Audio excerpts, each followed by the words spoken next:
Hayır kavramı. Dur aradık.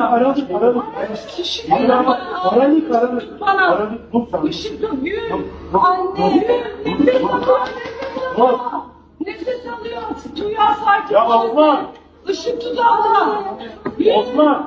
Yürü ayağa, yürü. Osman. Yürü. Oğlum bir daha arayın şuraya ya. Konuşsana ya. Yürü ayağa, yürü.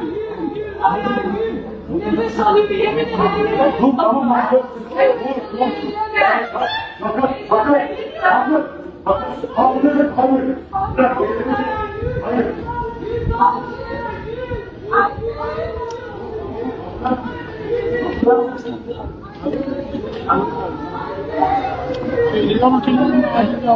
Ambulans çağırdık abi çok.